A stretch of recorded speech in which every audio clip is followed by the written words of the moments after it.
ગિરનાર છે એ કહેવત છે કે અમારા ઋષિ મુનિઓ મહાપુરુષો સંત પુરુષો કે હિમાચલનો એક ભાગ હતો. પછી જ્યારે અહીંયા ગિરનારમાં જે હતું એક બ્રહ્મ ખાઈ હતી, તો કહેવત હતું કે જે માણસો પાણી પીવા જાય ખાઈમાં તો તરત રાક્ષસ એને ખેંચી જતો હતો. પછી ઋષિ મુનિઓએ પ્રાર્થના કરી હતી ભગવાનને કે આનું કંઈક આપણે નિવારણ જોઈએ.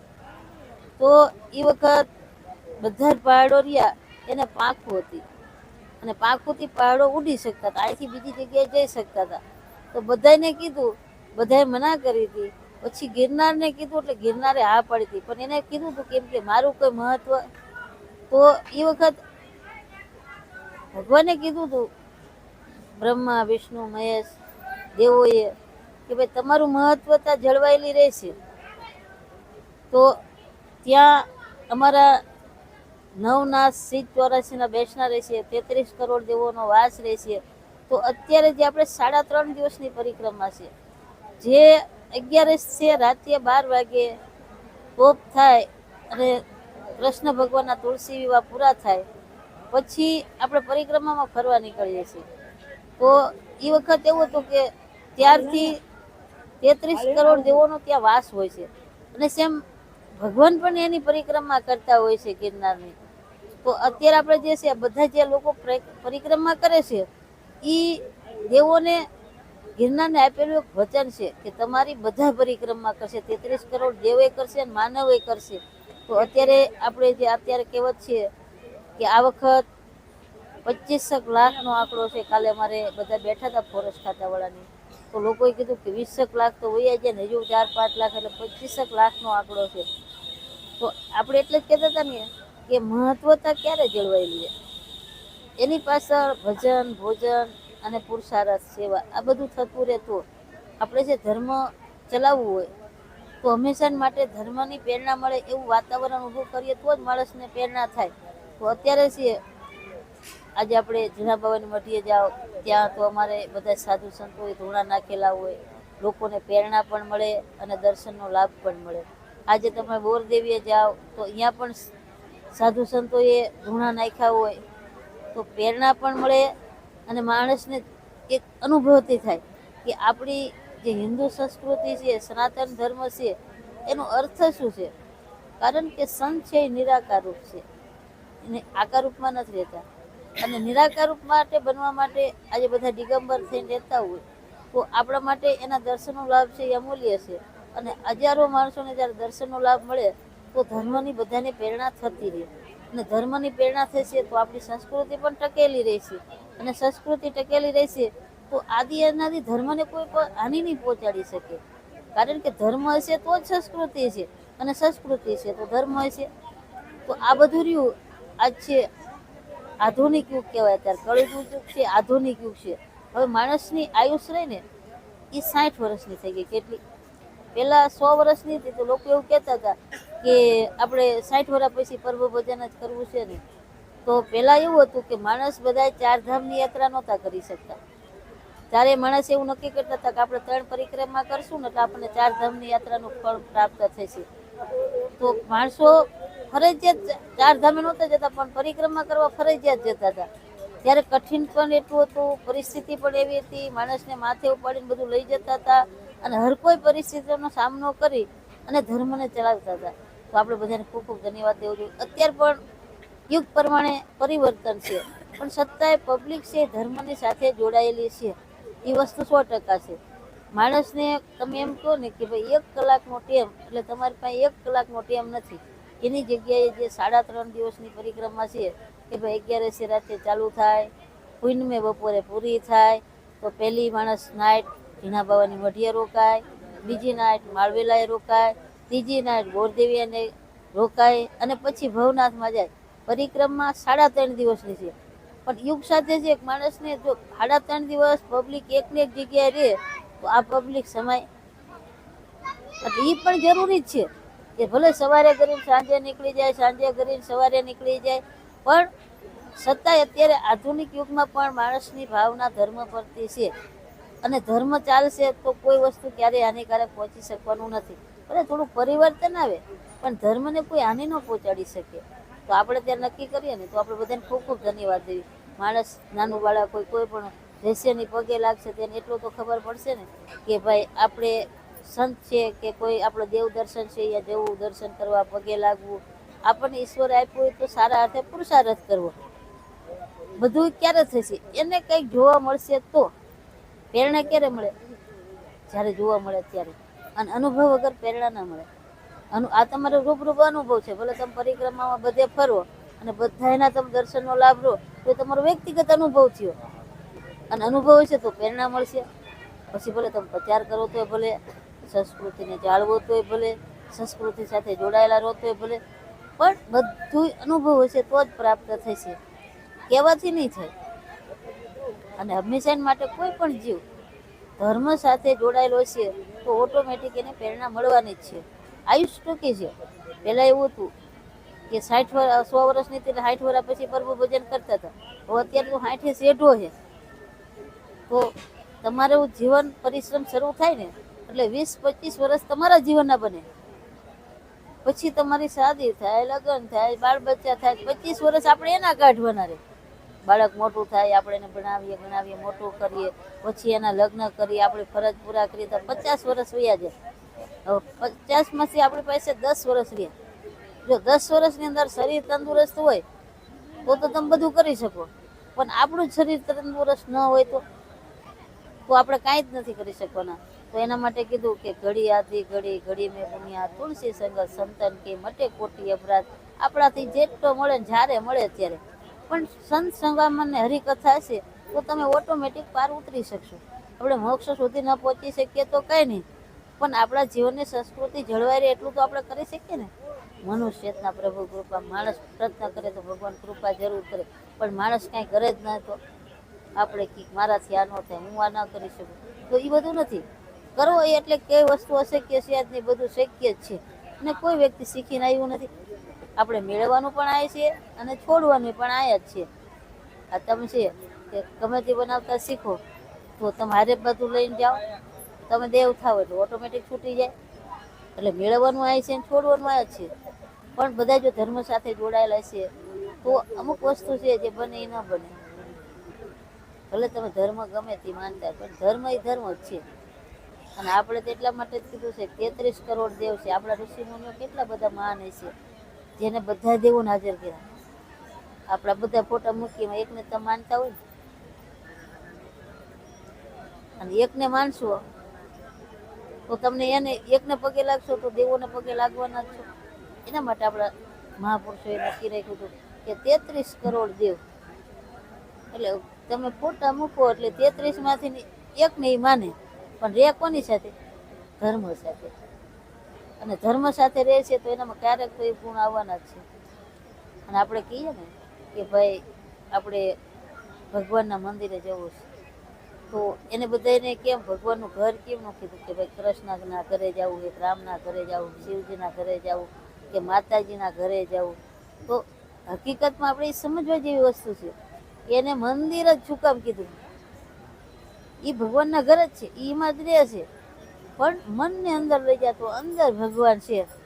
પણ જ્યાં સુધી તમને બહારી પરીક્ષા ન થાય ત્યાં સુધી તમને અંદરનો ભગવાન ન દેખાય. બાકી જો આત્મા એ પરમાત્મા છે. આમાં કોઈ જીવ નાનો નથી અને કોઈ જીવ મોટો નથી. બધા એક સરખા છે ભગવાને બનાવેલા, પણ મર્યાદા નાની મોટી છે. અને જો મર્યાદા ન હોત તો સંસ્કૃતિ ટકે? આપણે મર્યાદા છે એટલે જ આપણી સંસ્કૃતિ ટકેલી છે કે વડીલ હોય તો આપણે એને માન આપવો, આપણાથી નાના હોય તેને પ્રેરણા આપવી. આપણે દેવ દર્શને ગયા હોય તો બાળક છે એને તમે પ્રેરણા આપો કે સીતારામ કર એટલે સીતારામ કરશે, કે ભગવાનને દર્શન કર પગે લાગે એટલે પગે લાગશે. એ આપણી સંસ્કૃતિ છે કે તમે એને સંસ્કૃતિ સાથે જોડેલું રાખો તો એ પરંપરા નિભાવી શકે. આપણા બાપ દાદા આપણને શીખવાડ્યું, આપણા બાળ બચ્ચાને આપણે શીખવાડશું તો ઓટોમેટિક ધર્મ સંસ્કૃતિ આ બધું ચાલેલું જ રહેશે. બાકી તો જો આ પરિક્રમા છે એમાં હજારો જીવો છે. કોઈ કાંઈ સેવા કરતા છે, કોઈ કાંઈ સેવા કરતા છે, કોઈ કાંઈ પ્રભુ ભજન કરતા છે, કોઈ કાંઈ પ્રભુ ભજન કરતા છે. પણ કરશે એ પામી શકશે અને કરે એ જ માણસને પ્રેરણારૂપ બની શકે. આપણે ખાલી નકરી વાત કરીએ તો પ્રેરણા ન મળે. પણ તમે પોતે જાતે જ આપમોવા વગર સરગ ન દેખાય એમ પોતે પ્રયત્ન ન કરે ત્યાં સુધી માણસને પ્રેરણા ન મળે. આજ તમે છે ફરતા ફરતા ચેનલમાં તમારે લાવવું જ છે, પણ જાવ નહીં તો કોઈને પૂછીને કરો તો કાંઈ થઈ શકે? જાઓ એટલે પ્રેરણા મળે, પ્રેરણા મળે એટલે માણસને પ્રેરણા થાય. એમ આ સંસ્કૃતિ છે. આપણે કરતા રહીશું તો આપણી પાછળ પણ આદિ અનાદિ ધર્મ ચાલતો રહેશે. તો તમને બધાને ખૂબ ખૂબ ધન્યવાદ.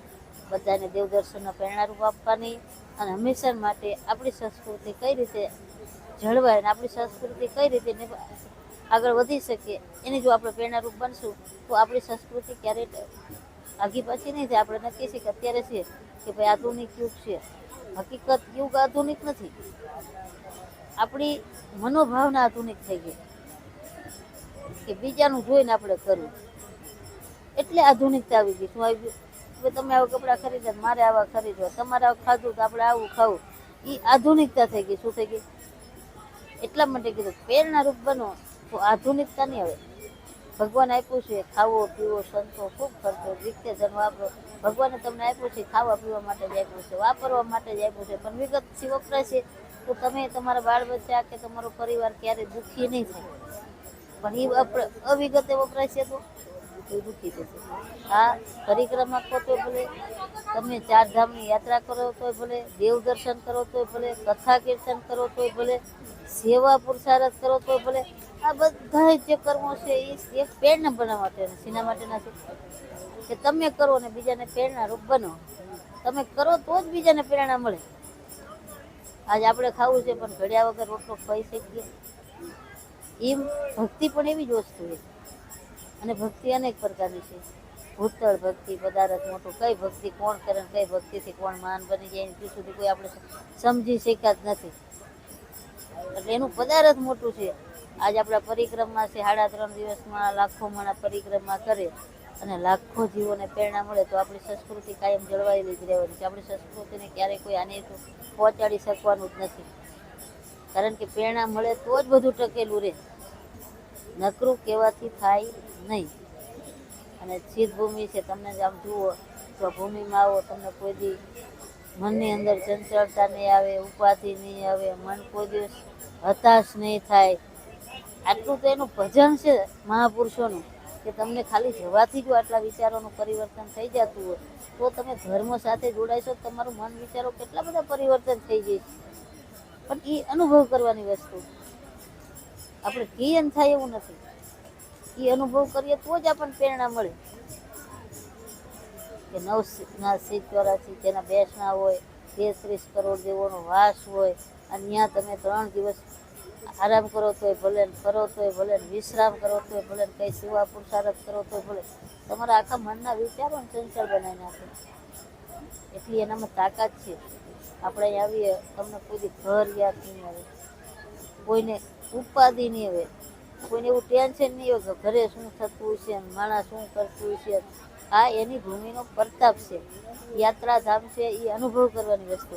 આપણા મહાપુરુષો ક્યાં શું કરી ગયા, આપણા મહાપુરુષોએ ક્યાં શું કર્યું, આ બધું જાણશું તો જ આપણને અનુભવ થશે. આપ પોતે જે શું અનુભવ કરશું ત્યારે જ આપણને ખ્યાલ આવશે. આ બધા છે ભલે માણસ એક ખાડો હોય ને ઘરમાં ઘસરકો આવે ને તો પડી જતું હોય, વડીલ હોય, વૃદ્ધ હોય, આ બધા તો રાતને દિવસે એમના પથરામાં ગરગડિયામાં હાલતા હોય. કેટલી બધી એની કૃપા, કેટલી એની તાકાત, એમ એનો અહેસાસ કરવો એ જ અનુભવની વસ્તુ છે. કે આપણે ઘરે હોય તો આપણે વડીલને કહેતા કોઈ ધ્યાન રાખજો પડી જતા નહીં. એની જગ્યાએ લાખો માણસો અંધારામાં, નહીં કંઈ સુવિધા નહીં કાંઈ, તમારે એ નીચે જોઈને જ હાલતું રહેવાનું. એ પહાડ છે, પથ્થરો છે, ઠેબુ આવશે કે નહીં આવશે, અને તોય ભગવાન એને કોઈને કંઈ નથી થવા દેતો. એ જ આપણું ધર્મ છે, એ સત્ય છે, એનો આપણને અહેસાસ થાય કે ધર્મની અંદર તાકાત છે. જો પણ આપણે અનુભવ કરીએ ને તો જ થાય, નક આપણને અહેસાસ ન થાય. આટલા બધા અમુક માણસો તો જુઓ તો હાવ બેઠા હોય, જે હાલી જ નથી, 80-90 વર્ષના હોય, એ પરિક્રમા કરતા ઘરે એને બાવડું જઈને આગા પાછા કરતા હોય. આપણને એવું લાગે કેટલી આપણા ધર્મની તાકાત છે. અને એ વખત એ લોકો કેટલું ભજન કર્યું હોય છે. એમ ભજન વગર કોઈ વસ્તુ પ્રાપ્ત તો થઈ જ નહીં હોય. પછી વેલા બાવા હોય તોય ભલે, ઝીણા બાવા હોય તોય ભલે, કોઈ પણ વ્યક્તિ છે જેને ભજન કર્યું ને એ જ આપણીની તાકાતના આધારે આપણે જીવીએ છીએ અત્યારે. એ લોકો કરી ગયા ને આપણે પામીએ છીએ. દત્ત ભગવાન હોય કોઈ ભલે કોઈ પણ વ્યક્તિ છે એ લોકો એ વખત કેટલું બધું કર્યું હોય છે આપણા માટે તે એ આદિ અનાદિ ચાલે. આપણે એની પાછળ મેં કીધું 5 નામ લેતા રહીશું ને એક વ્યક્તિ હું હમણાં બેઠા બેઠા વિચાર કરતા હતા કે આ 25 લાખ માણસો પરિક્રમા કરી અને ચાલતા ચાલતા કે ચાલતા ચાલતા એ મંત્રો કરે એક કરે બધા મંત્રો બોલે તો 25 લાખ મંત્રો થાય અને કરોડોના જાપ થાય. કેટલી બધી મંત્રોની તાકાત હતી. યાત્રા છે અનુભવ માટે એના માટે છે. આપણે જે કરવા માટે નીકળ્યા છીએ ઘર બાર કુટુંબ પરિવાર છોડી તો ભજન કરવા માટે નીકળ્યા છીએ. શેના માટે નીકળ્યા છીએ? તમે જ્યાં સુધી ઘરે ન જાવ ત્યાં સુધી તમારો પરિવાર કોઈ તમારે હારે છે એવું નહીં રાખવાનું. તમે બધું છોડીને સાધુ છોડી નીકળે છે તમે છોડીને નીકળ્યા છો પ્રભુ ભજન માટે. શેના માટે? જાપ અજંપા જપના પણ પહેલા જપો તો ખરા પછી અજંપા બને. એમાં બધા જાપ કરે તો એ ભૂમિનો પ્રતાપ કેટલો વધે એમ. તો આપણે બધાને ખૂબ ખૂબ ધન્યવાદ આપીએ કે બધા જે છોડી નીકળે છે એમને પણ ધન્યવાદ. જે કંઈ બધા પ્રભુ ભજન આવીને કરે છે એમને પણ ધન્યવાદ. જે બધા અનક્ષેત્રો ચલાવીને સેવા કરે છે એમને પણ ધન્યવાદ.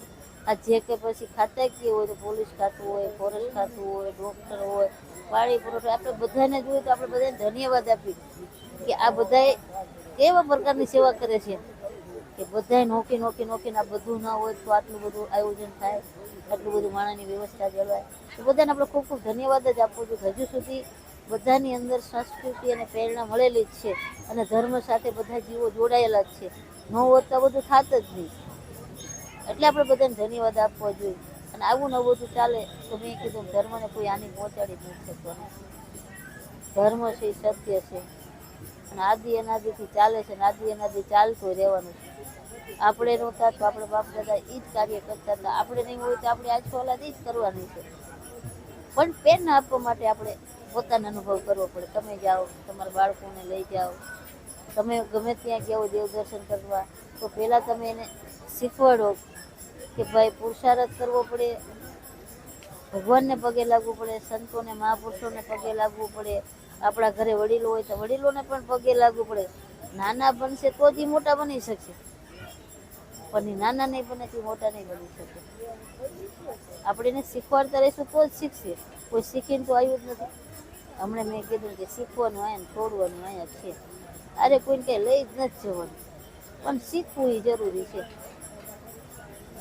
તો જ મને કંઈક કરી શકે. શું તમારું નામ છે? હિરણ સોલંકી. સરસ મજાનું. ખૂબ ખૂબ ધન્યવાદ હિરણભાઈને અને તમારી ચેનલને. તમે જે કંઈ બધા ગ્રુપમાં હોય એમને પણ ખૂબ ખૂબ ધન્યવાદ. ગુરુ મહારાજ ગિરનારી તમારી બધી મનોકામના પૂરી કરે અને અમારા નવનાથ શ્રી 84 તમારા પર હંમેશા માટે કૃપા દ્રષ્ટિ રાખે એવી અમે ભગવાનને અને ગુરુ મહારાજને પ્રાર્થના કરીએ છીએ. ઓમ નમો નારાયણ.